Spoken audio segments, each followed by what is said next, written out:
Hello, I'm Chloe. Welcome back. I have Miss Fiona sitting next to me because right before I decided to start filming, she decided to hop on my bed. So if you hear purring, it's because it's her. I have my two other cats in here as well, but they left because they can't stand each other.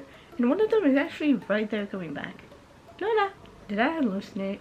Anyway, wanna say hi?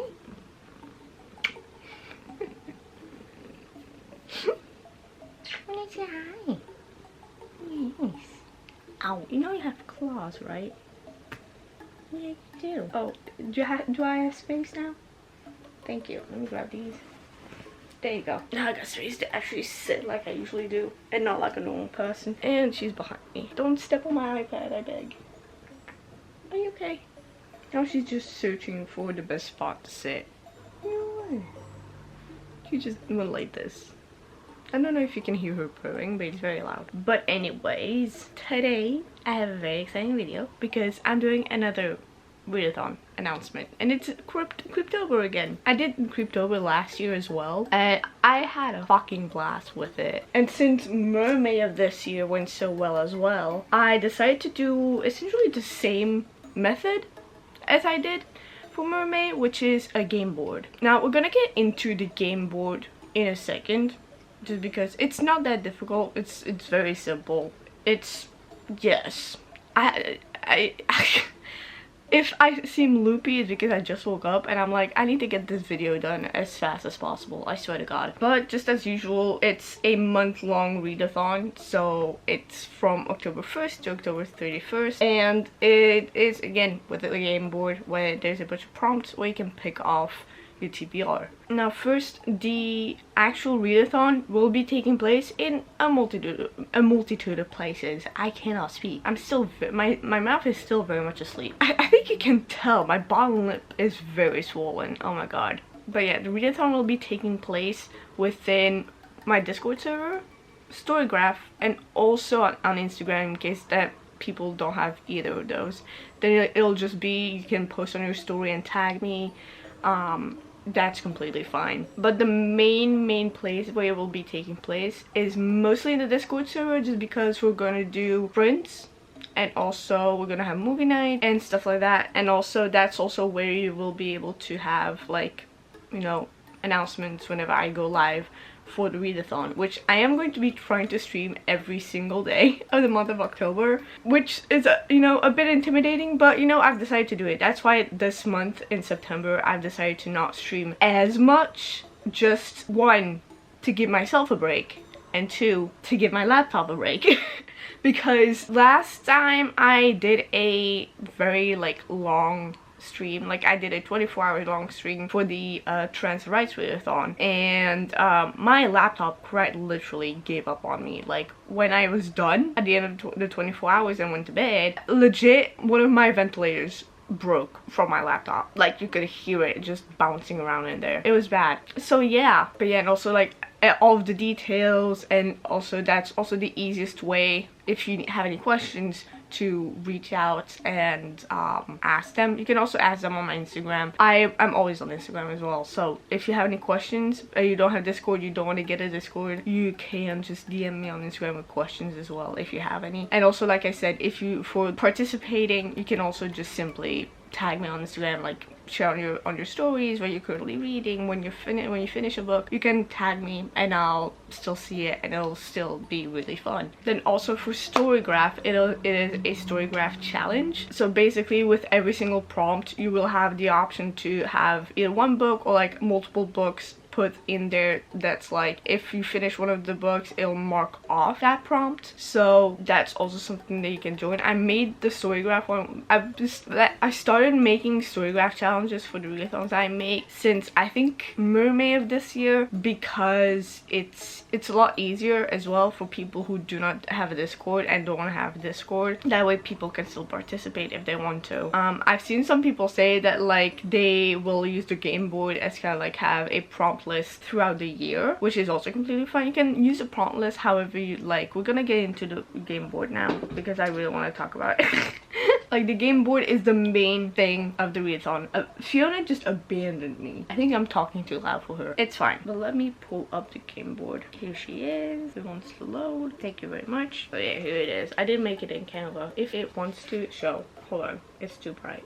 That was better. Yeah, that's much better. So essentially it works as any regular game board. You can literally just, you know, either roll dice and go down the board that way, or you can literally just go down the board as you would normally any game board, or you can just pick and choose whichever prompt. You do not have to use it. You do not have to use the prompt list as an actual game board. You can literally just like pick a prompt. Okay, that's what I want to do. That's the one I'm gonna, you know, pick a book for right now. That is completely fine. Also, you do not have to have a TBR set. It's just, you know, it can be a mood reader. I say that specifically because I know that there's a lot of people that are mood readers, and so even with prompts, a set TBR doesn't always work. I mean, every time I do a readathon, I put a TBR up for like each prompt, but then I end up picking something completely different.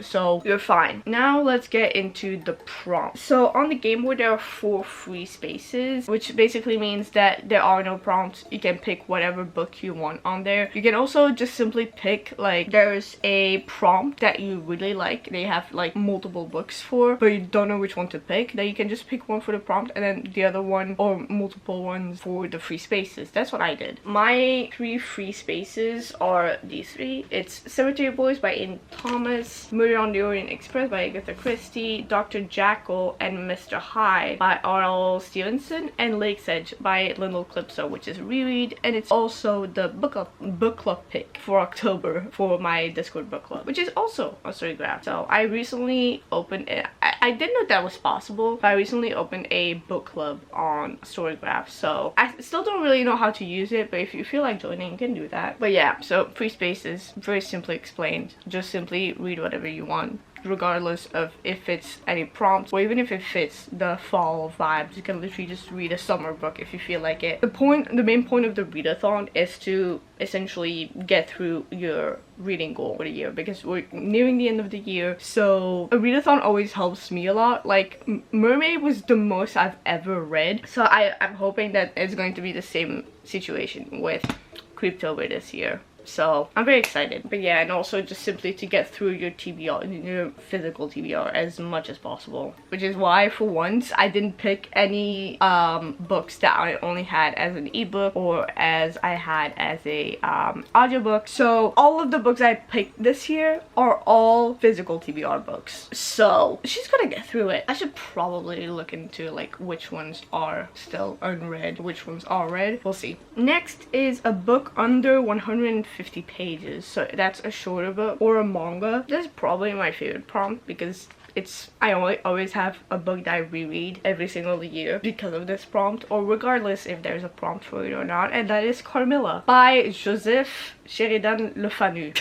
This is probably one of my favorite classics ever. I've reread this probably every single year since I've had it, and every single year I understand the story more and more because I've read multiple classics by now, so I kind of understand like the language. So yes, if you've never read Carmilla, it's said to be the inspiration for Dracula because it came out before Dracula, so that's interesting. But also the author originally wrote this as a sort of way to demonize lesbians, like, oh, whatever the fuck, and it had the opposite effect.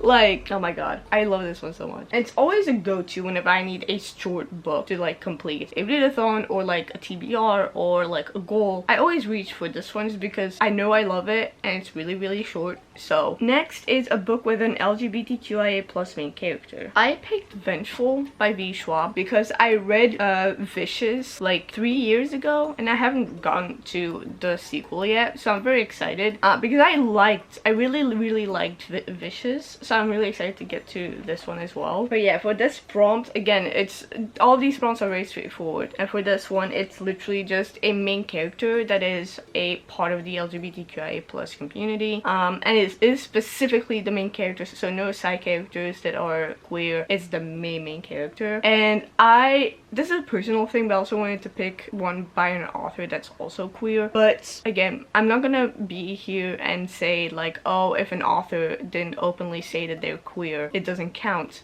We're not here to out anyone. So if there's a main character that's queer, read that book. Next is a graphic novel, and although it's written as graphic novel, manga and stuff also count, webtoons count, comics count, essentially anything that could be labeled as a graphic novel regardless of where it's from. I chose Death Note Volume 1 because I have so many mangas now. That I'm not gonna say that I have the biggest collection of manga, definitely not, but it's, you know, the collection is starting to grow. She's starting to grow, and I have 3 volumes of Death Note, and like I have never gotten to these, and these were like some of the first manga that I ever bought when I first moved back to Belgium. So I think it's time that I get to them. So yeah, that's why. And I also feel like this would actually fit Creeptober really well. But also, I love Death Note. I never fully finished the anime. I think I stopped at the end of season 1, or like maybe halfway through season 2.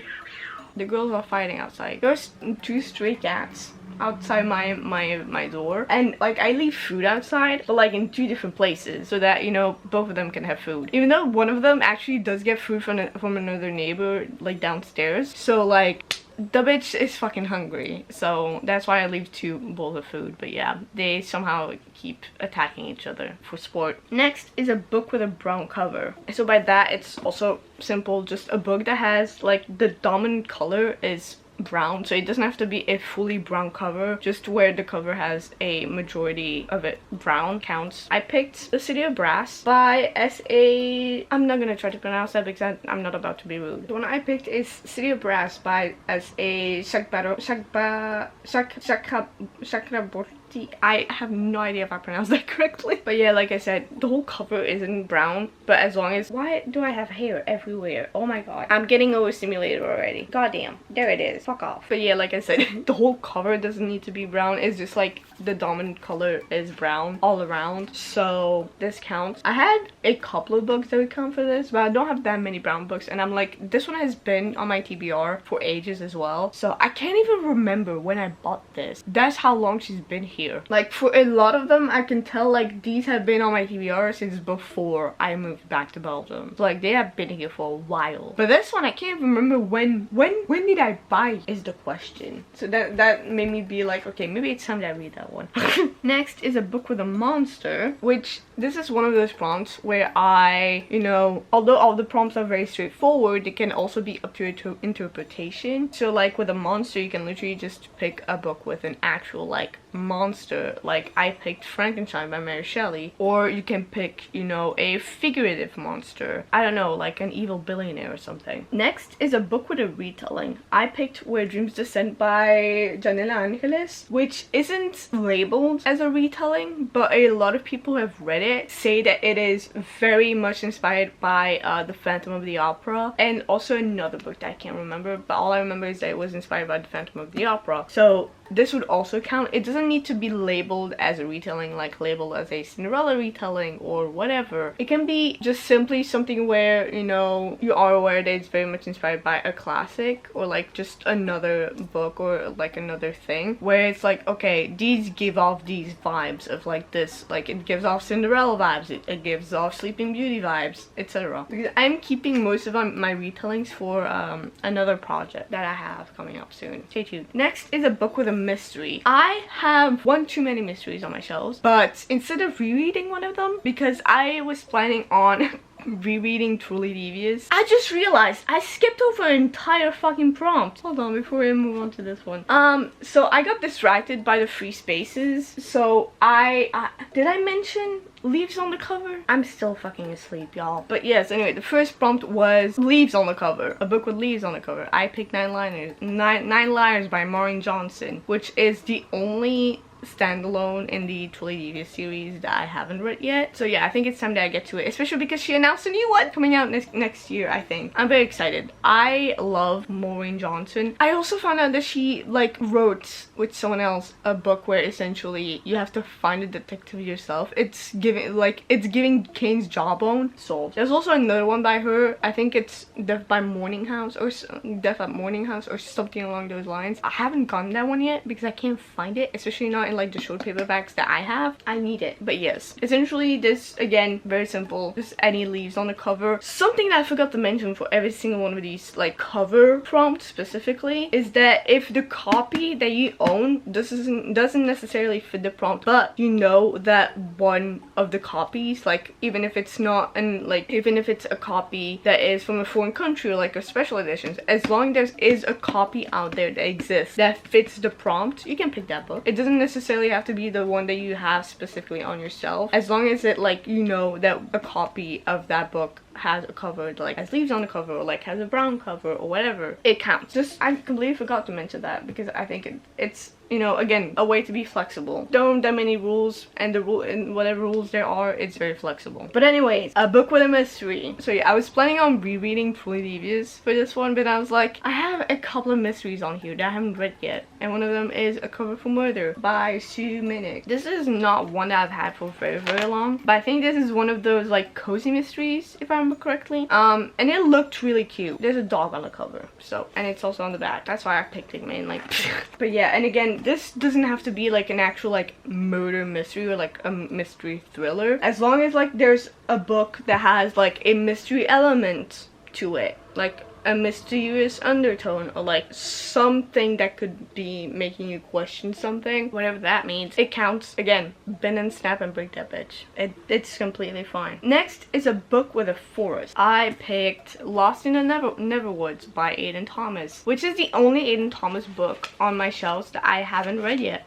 So with this one, it's again simple. It doesn't have to like be, you know, a book that is centered around a forest or wood, or you know, it can also just simply be where there's a very specific scene where it takes place in the woods, or you know, the characters live near the woods. I don't know. With characters that live near woods, I think of Tenderly I Am Devoured, which is an arc that I read earlier this year, which also counts because there are woods nearby and like they have somewhat of a significance with the plot, especially later on. Or Unseelie by Eva-Lisa Hausman, also like the forests and like the woods also have a pretty mild significance within the story, specifically with like the character backstory and stuff. Or House of Hollow as well would count. You get my point. You can go crazy, go gaga. It's not that deep. Next is a book originally written in a foreign language. Now this one was like, I did put like a bit of a rule down, where basically, you know, my native languages are French and Dutch, but I'm mainly reading in English.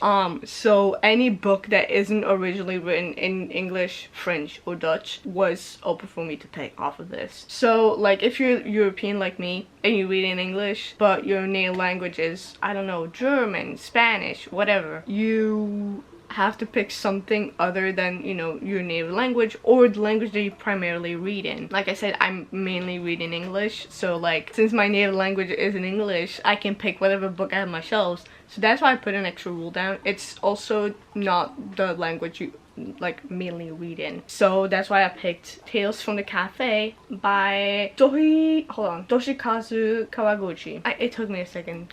Which is originally written in Japanese. I read Before the Coffee Gets Cold last year, I want to say. I think so, or maybe 2 years ago. I can't remember. I don't have a good memory, but yeah, and I really loved it. People who say that book is cozy need to get their brains checked, because I fucking sobbed with that thing. Okay, so I'm excited but also terrified to get to this. It's pretty short. I know I'm gonna cry. It's fine. But yeah, essentially for this prompt, it's anything that, you know, any book that is originally written in a language that is anything other than the language you mainly read in or your native languages. So yes. That's the only prompt that has a bit of a rule too. Just like I said, my native languages are not English. All of my books are in English. I can have whatever pick I want. Also, again, for this, it doesn't have to be an actual book. It can be a manga, it can be a manhwa, whatever the fuck. Just as long as the original language of it isn't like, you know, your native language and the language you usually read in, it's fine. Next is a scary book. It's a scary book. This also is up to interpretation. It can literally just be a horror book. It can be a book that contains like a topic that you are afraid of, or it can just generally just be a book that intimidates you. Like, I could have picked Babel. I could have picked Babel by R.F. Kuang. But then I looked at my shelf and I'm like, she's still here. I started Bunny like 3 years ago at this point, and I never finished it. I'm almost halfway through and I never finished it just because the whole time I was reading it, I was like, what the fuck am I reading? So yeah, I think it's time that I finish her. I think I originally DNF'd it like a while back just because I was looking at my shelves. I was like, I don't think I'll ever come back to it, but I think it's time just because I really want to read Mona Awad's other books, because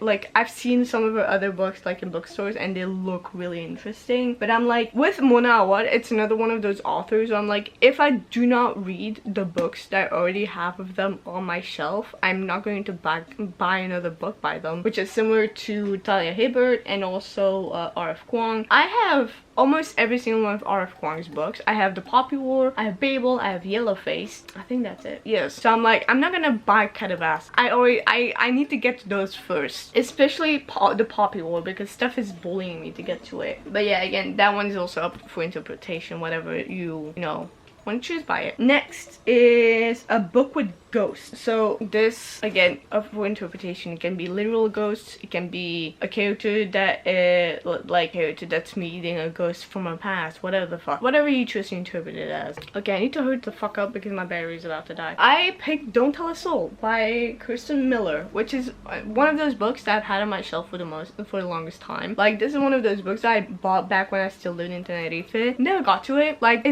this one of those books that I've had on my shelf for so long.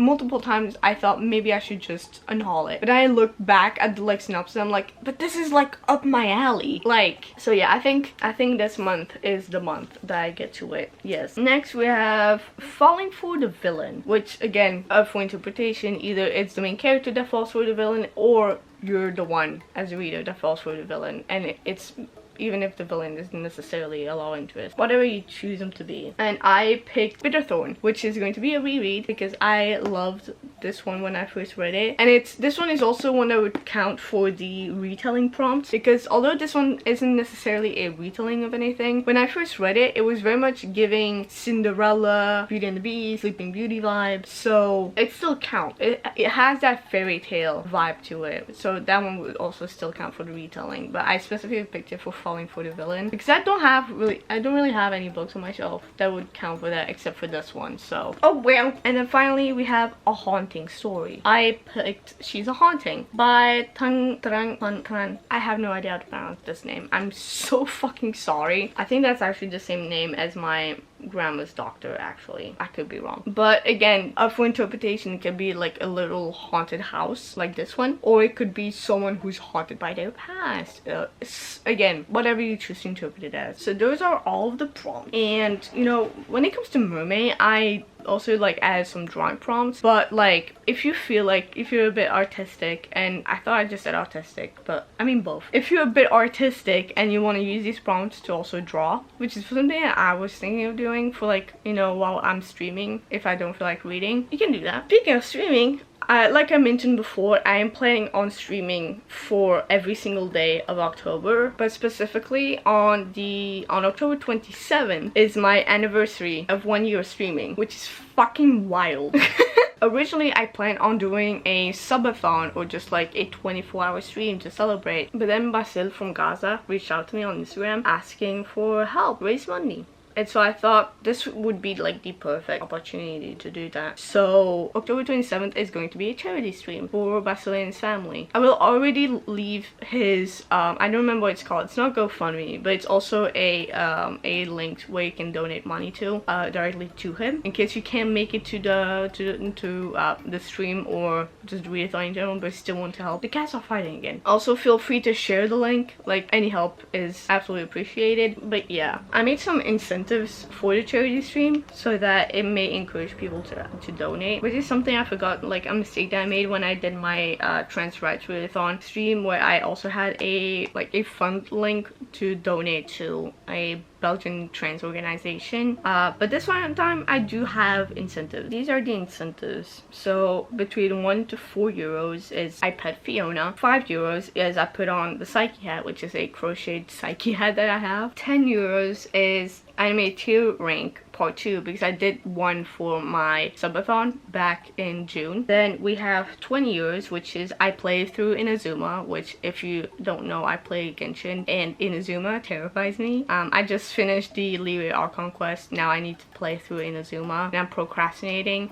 but I want to get to Not Cry because it looks so cool. So yes. Then 25 euros is build a puzzle clock, which I have like a couple of like puzzle wooden clocks that I still haven't made, so I thought that might be fun for a stream as well. 30 euros is temples in Genshin. 35 euros is tier rank your favorite trope, so essentially the person that, you know, reaches that first, or like whoever donates gets to tell me like all their favorite tropes and I have to team rank them. 40 euros is pick the next movie for Discord watch party. 45 euros is a 10-hour stream. 50 euros is a craft stream. 55 euros is puzzle stream. 60 euros is artsy thank you gift box. 70 euros is pick the next stream. 75 euros is a solo repo for 1 hour, which I'm scared. And then over 80 euros, like 80 euros and up, is whatever reward the person wants there to be. In addition to that, the revenue that I make from that stream will also be donated to Basel. So even if you don't have the money to donate, simply lurking within the stream is already enough, so that, you know, like from the ad revenue and stuff like that, I can